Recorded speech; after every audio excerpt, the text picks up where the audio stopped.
그럼 선생님, 사람들 창업지원금 엄청 받고 싶어 하잖아요, 사실.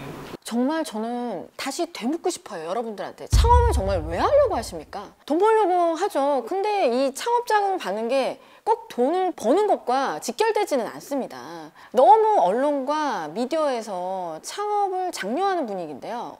저는 오히려 창업을 포기시키고 싶습니다. 오죽하면 폐업 자금으로 저희가 200만 원까지 지금 드리고 있거든요. 사실 실제로 창업이라는 게 녹록하지는 않을 거라는 거 여러분들도 알고 계시는데, 그게 왜 힘든 건지는 모른 채 창업 자금만 받으려고 오시는 분들이 너무 많아요. 창업에서 수익까지 가는데 기본적으로 1년에서 2년 이상의 시간이 걸립니다. 일단은 시간이 투여가 되고요. 기술과 노동력과 자본력까지 이런 콜라보레이션이 합쳐졌을 때, 그것도 프로토타입이 만들어진 이후에 수익의 발생에 대한 여부는 사실은 확실하지가 않습니다. 그렇기 때문에 창업을 하는 데 있어서 너무 손쉽게 생각하고 오시는 분들한테 저는 일단은 처음에는 극구 말려드립니다. 계속 문이 열려 있다고 하니까. 문은 열려 있습니다. 기회는 누구한테 동등합니다만, 누구나 뭐 이렇게 창업할 수 있지만 아무나 성공할 수는 없는 거랑 맥락은 똑같거든요. 여러분들이 창업 자금을 왜 받으려고 하시는지 근본적으로 한번 다시 생각해 보셔야 될 것 같아요. 사업화 할 수 있는 거는 지금 당장 수익을 낼 수 있는 거랑 똑같은 얘기거든요. 그래서 수익을 낼 수 있는 아이템이라든지 비즈니스 모델이 있으면 창업보다는 지금 사업을 하시라고 권유를 드리고 싶은 게, 창업 같은 경우에는 정부 자금이라서 우리가 뭐 예전에는 솔직히 눈먼 돈이라고 했지만 실질적으로 지금 받기까지는 굉장히 난이도도 어려운 데다가, 여러분들이 이 창업 자금을 받아가지고 2년 이후에 이 시제품을 가지고 이제 수익화를 내는 거는 정말 별도의 문제예요. 우리는 지금 창업 자금을 받는 게 중요한 게 아니라 이거를 지금 자금을 받아가지고 수익화를 내는 게, 이게 지금 제일 중요한 목표 아닐까요? 근데 지금 청년 창업자들은 대부분 창업을 어떻게 하면 할 수 있을까요? 라고 해서 오는데, 실제로 이제 수익화 내서 이게 이제 돈을 벌린다는 개념 자체를 모르다 보니까 자금을 받는 사업 계획서만 이제 쓰는 거에 이제 중심을 두고 있거든요. 근데 제가 좀 창업자들한테 좀 말씀을 드리는 포인트가 하나가 있어요.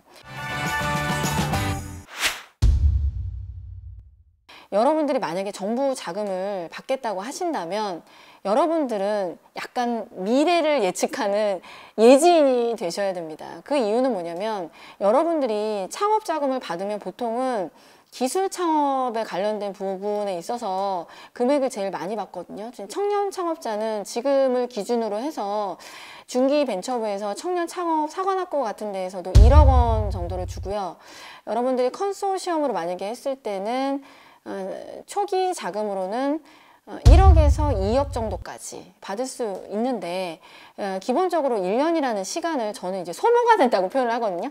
이제 뺏기는데, 여기에 만약에 이 창업자금에 대한 부분으로 사업계획서라든지 제품을 만들고 실제로 여기에 맞춰서 이제 비목을 쓰는 서류를 만들어내는 것도 굉장히 버거워요.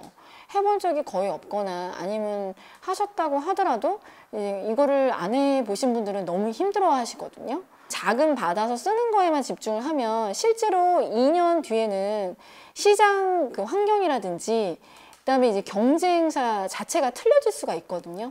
그래서 여러분들이 만약에 창업을 하겠다 혹은 사업자금을 받겠다 만약에 라고 한다면 2년 뒤에 있는 창업자와 경쟁 우위 어떤 시장 분석에 대해서 좀 고민하실 필요가 있어요.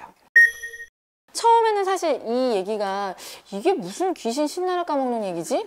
내가 왜 이것까지 생각해야 되지? 이렇게 부담을 느끼실 수 있는데요. 사실 요즘 같은 시대, 그리고 4차 산업 혁명 시대가 존재하는 이 시대는 정보가 파워입니다. 그래서 여러분들이 이 정보력을 토대로 해서 학습을 만약에 하신다면 조금 다른 경쟁자들보다 우위선상에 있을 수 있다고 제가 자신 있게 말씀을 드릴 수 있을 것 같고요. 이걸 기준으로 봤을 때 일단은 시장 환경이라든지 분석 혹은 제품화할 수 있는 부분에 있어서 현실감이 있는 준비를 하신다면 여러분들이 조금 창업에 있어서 사업화될 수 있는 수익에 좀 이제 성공의 길로 가실 수 있을 것 같아요. 그게 아니면 그냥 하지 말아라. 이 지금 창업의 시장은 굉장히 어수선하고 굉장히 생존 경쟁이 정말 극한 상황이에요. 이 데스밸리라고 하는 이 죽음의 계곡을 넘길 수 있는 자신감이 있으십니까? 만약에 그런 자신감이 있으시다면 창업을 권장하지만 저는 그렇지 않다라고 하면 창업 포기를 권유하는 바입니다. 창업이 너무 힘들고요. 그 다음에 여러 가지 지금 당장 수익화할 수 있는 제품이 있거나 그 다음에 여러분들이 수익화할 수 있는 어느 정도의 자금이 있다면 사업을 진행하시고요. 사업을 진행하신 이후에 내가 어느 정도 여유가 돼서 이 아이디어를 가지고 내 자금을 투자를 해서 시제품을 만들어서 사용자 즉 어떤 고객이 될 수 있는 분들한테 이거를 시제품을 테스트해서 이것들의 근거를 가지고 사업계획서도 쓰셔야지 정말 생생한 자료가 되고요. 솔직히 말하면 굉장히 핵심 포인트인데 이거에 대한 정량 수치가 있는 사업계획서가 바로 서류 심사에 합격해서 여러분들한테 차급 창업까지 드릴 수 있는 기준이 됩니다. 사업계획서에 대한 부분은 다음 시간에 여러분들한테 알려드릴게요.